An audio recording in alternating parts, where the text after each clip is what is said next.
Hello friends, welcome to Shammu's kitchen. ఇవాళ నేను chana దాల్తో snack చేస్తున్నానండి. చాలా ఈజీగా ఉంటుంది, చాలా బాగుంటుంది. ట్రై చేయండి. దీనికోసం ఫస్ట్ ఒక బౌల్ తీసుకొని బౌల్లో నేను 2 కప్స్ చనా దాల్ని తీసుకుంటున్నాను. పచ్చనిపప్పు అది బాగా 2-3 టైమ్స్ వాష్ చేసుకొని అదే నీళ్ళలో నానబెట్టుకోవాలండి. అందులోకి నేను ఒక టీ స్పూన్ బేకింగ్ సోడా, తినే సోడాని వేసి బాగా కలిపి 5-6 గంటల కోసం నానబెట్టుకొని పక్కన పెట్టుకోవాలి. 5-6 గంటల తర్వాత చూడండి, పప్పు బాగా నానిపోయింది. ఇప్పుడు ఆ పప్పుని 3 సార్లు బాగా వాష్ చేసుకొని ఒక జల్లె బుట్టలోకి తీసుకోవాలి. తీసుకున్న తర్వాత కొంచెం వాటర్ అంతా కారిపోయిన తర్వాత అది ఒక కాటన్ క్లాత్ మీద వేసి ఫ్యాన్ కింద కొంచెం తడి ఆరే వరకు మాత్రమే ఆరబెట్టుకోవాలి. ఎక్కువ ఆరనివ్వద్దండి. అది ఆరిన తర్వాత అది ఒక బౌల్లోకి తీసుకొని స్టవ్ ఆన్ చేసుకొని కడాయి పెట్టుకొని అందులో డీప్ ఫ్రైకి ఆయిల్ యాడ్ చేసుకోవాలి. ఆయిల్ బాగా వేడి అయిన తర్వాత అందులోకి కొంచెం కొంచెంగా శనగపప్పుని వేసుకొని బాగా కలుపుకుంటూ ఫ్రై చేసుకోవాలి. అది ఫ్రై అవుతున్నప్పుడు ఆ నురుగు వస్తుంటుందండి.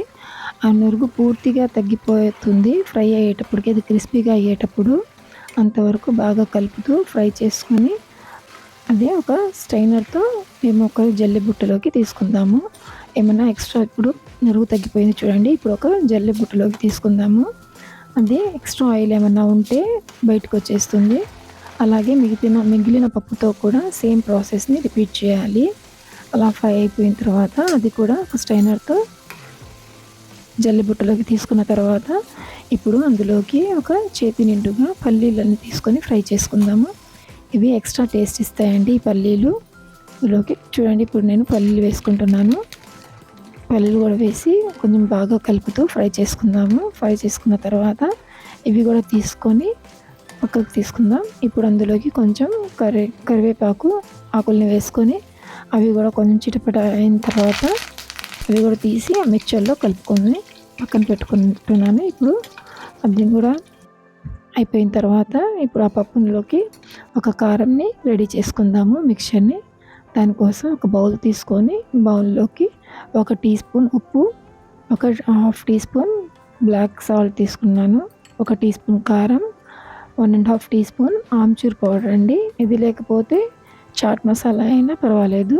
Half teaspoon black pepper powder వేసుకొని ఇవన్నీ బాగా కలుపుకొని ఈ మిక్స్చర్ని మిక్స్చర్లోకి శనగపప్పు మిక్చర్లోకి వేసుకుందాము.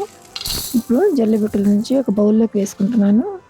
దాంట్లో మేము కలుపుకున్న కారంని చల్లేసి మొత్తం బాగా కలుపుకొని ఇంకా బాగా అన్నిటికీ అద్దేటట్లుగా ఒకసారి బాగా కలుపుకోవాలండి. కలుపుకున్న తర్వాత ఇది మేము ఒక 20 days అలాగా స్టోర్ చేసుకొని ఎయిర్ టైట్ కంటైనర్లో వేసుకొని స్టోర్ చేసుకోవచ్చు. చూడండి ఎంత సాఫ్ట్గా వచ్చాయో. చాలా సాఫ్ట్గా వస్తాయి ఇవి. ట్రై చేయండి, బాగుంటాయి. ఇవి స్నాక్ ఐటెం లాగా చాలా బాగా ఉంటాయి. పిల్లలు కానివ్వండి, పెద్దలు కానివ్వండి, అందరూ ఇష్టంగా తినొచ్చు. ఈజీగా బయట స్నాక్స్ కన్నా కూడా ఇది చాలా హెల్తీ కూడాను. ట్రై చేయండి, చాలా సింపుల్గా అయిపోతుంది. అందరూ ఇష్టంగా తింటారు. తప్పకుండా ట్రై చేయండి. మీ అందరికీ వీడియో కనుక నచ్చితే లైక్ చేయండి, షేర్ చేయండి, సబ్స్క్రైబ్ చేయండి.